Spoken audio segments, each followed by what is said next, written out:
Bonjour à tous les troisièmes. Comme vous pouvez le remarquer, je suis en direct du collège et c'est plutôt tranquille. Il n'y a aucun élève pour venir me poser des questions. Il n'y a pas non plus d'odeur d'épinards qui proviennent de la cantine. Et puis il n'y a personne, donc je suis plutôt tranquille.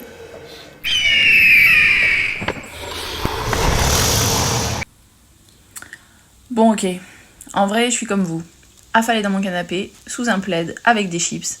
Et franchement, je commence à en avoir marre. Alors, si on se bougeait un peu et qu'on en profitait pour faire des arts plastiques. Le sujet que je vous propose s'intitule « Éparpiller, reconstituer ».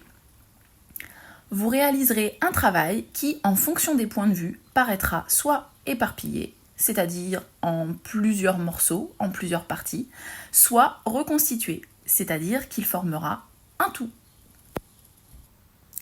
Pas évident, c'est vrai. Mais ça doit vous rappeler quelque chose. On a déjà parlé de l'artiste Felice Varini, vous vous souvenez ?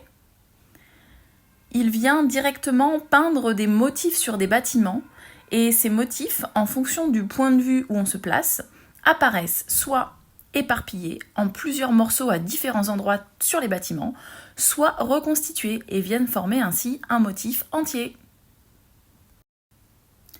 Le duo de street artistes Zebrating réalise également dans la rue des productions qui semblent incomplètes sous certains angles, mais qui, en se déplaçant, reprennent forme et deviennent un tout. L'artiste Bernard Pras travaille également sur cette dualité éparpillée, reconstituée. Mais cette fois-ci, il réalise des productions en 3 dimensions. Il utilise des petits objets qu'il vient placer dans l'espace. Ces objets ressemblent presque à une poubelle qui aurait été vidée par terre, mais si on se place à un endroit précis, ils viennent former un motif, quelque chose de reconnaissable. D'une autre manière, l'artiste Chuck Close réalise des peintures qui, en fonction de si on s'approche ou si on se recule, semblent totalement différentes. En effet, si on s'approche, on peut voir une multitude de points et de formes colorées qui semblent ne rien représenter. Mais si on prend un petit peu de distance, on se rend compte qu'il s'agit d'un portrait. À toi de jouer. Réalise une production plastique qui paraîtra soit éparpillée, soit reconstituée en fonction du point de vue. Pour cela, envoie 2 photographies de ton travail, une qui montre ta production éparpillée et une autre qui montre ta production se reconstituant. Tu peux dessiner, tu peux découper, coller des choses, utiliser des objets que tu disposes dans l'espace, mais attention, une chose à respecter. Entre tes 2 photos, les choses que tu auras disposées dans l'espace ne bougent pas. C'est uniquement toi qui vas te déplacer pour changer de point de vue entre tes 2 photographies.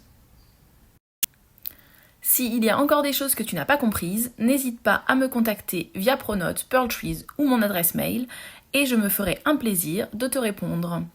Maintenant, à toi de réaliser le travail et surtout, n'oublie pas de le poster sur Pearltrees dans l'espace Rendre ses devoirs de ta classe avant le 3 avril.